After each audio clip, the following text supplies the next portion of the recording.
Hello everyone, আসসালামু আলাইকুম। Welcome back to my new blog video. I hope সবাই অনেক বেশি ভালো আছেন। আলহামদুলিল্লাহ, আল্লাহর রহমতে আমরাও সবাই অনেক বেশি ভালো আছি। তো আগের একটা ভিডিওতে আপনারা দেখতেই পেয়েছিলেন যে বাড়িতে একটা ছোটোখাটো মিলাদের অনুষ্ঠান করা হয়েছে। সেখানে কি কি আয়োজন করা হচ্ছে সেগুলো প্রস্তুতি নিয়ে আপনাদের সাথে একটা ছোট্ট ভিডিও শেয়ার করেছিলাম। তো আজকে ভিডিওটার পুরোপুরিটা শেয়ার করছি। তো প্রথম থেকেই শুরু করি সকালবেলা থেকে। তো সকালবেলা ঘুম থেকে উঠে দেখি আমার শ্বশুর আব্বু অনেকগুলো বাজার করে নিয়ে আসছে। তো এখানে গরুর মাংস, মুরগির মাংস আর ডাল রান্না হবে আজকে রেসিপিতে। তো সেগুলোই আমার খালা শাশুড়ি সুন্দর মতো ঢেলে নিচ্ছিল একটা পাত্রে।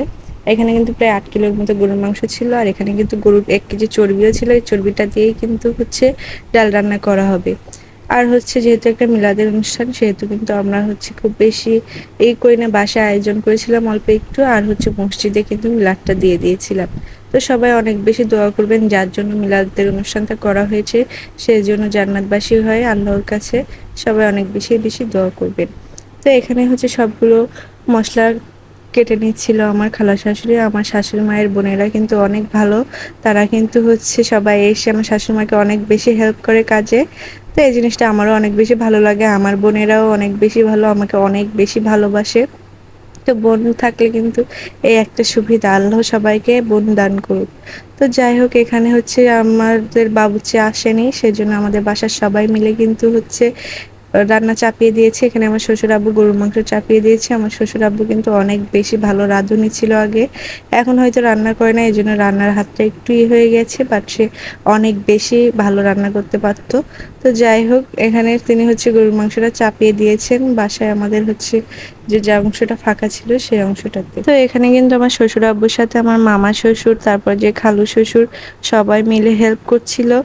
আর এখানে অনেক বেশি গরম ছিল, তারপরেও তারা কষ্ট করে আমাদের সবার জন্য রান্না বান্না করছিল, আর রান্নাটা কিন্তু বেশ মজাও হয়েছিল। তো এরপরে আমি দেখছিলাম যে এখানে আরো কে কে আছে। তো এখানে কিন্তু আমার ননদের মেয়েটা মাশাআল্লাহ বসে খেলা করছিল, আর আমি এদিকে ঘরে চলে আসি। ঘরে এসে দেখি এখানে সেই মুরগির মাংসটাও রান্না করা হচ্ছে।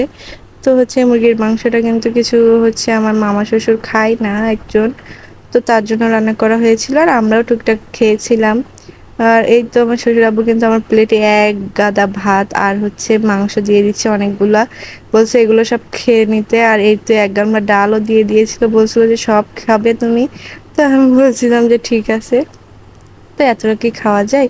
আমি অল্প একটু নিয়ে ডাল দিয়ে আর মাংস দিয়ে একসাথে খাচ্ছিলাম, যেহেতু অনেক মানুষের ভিড় ছিল, আর আমি বাবু যেহেতু ছোট, সেহেতু কিন্তু আমি ঘরের ভিতর বসে খেয়ে নিচ্ছিলাম। সেজন্য আমার খাবারটা কিন্তু ঘরের ভিতরেই দিয়ে দিয়েছিল, আর সে তার পরিমাণ মতো দিয়ে দিয়েছিল। আর সবাই কিন্তু উপরে আমাদের 2 তলায় খেতে গিয়েছিল, আর আমি ঘরে বসে বাতাসে আরাম করে খাচ্ছিলাম। আর এটাই কিন্তু কি বলবো, সব থেকে বেশি ভালোবাসা আমি মনে করি যে আমাকে ঘরের ভিতর বা খেতে দিয়েছে আমার শ্বশুর আব্বু শাশুড়ি মা সবাই মিলে। তো যাই হোক, তারা আমাকে অনেক বেশি ভালোবাসে, আমিও তাদেরকে অনেক বেশি সম্মান করি। যদিও মাঝে একটু উল্টোপাল্টা করে ফেলি, তারপরেও তারা অনেক বেশি ভালোবাসে, যেহেতু আমি একমাত্র বাড়ির বউ। তো যাই হোক, যার জন্য মিলাদের অনুষ্ঠানটা ছিল তাকে অনেক বেশি দোয়া করবেন। সবাই ভালো থাকবেন। সবাইকে আল্লাহ হাফিজ।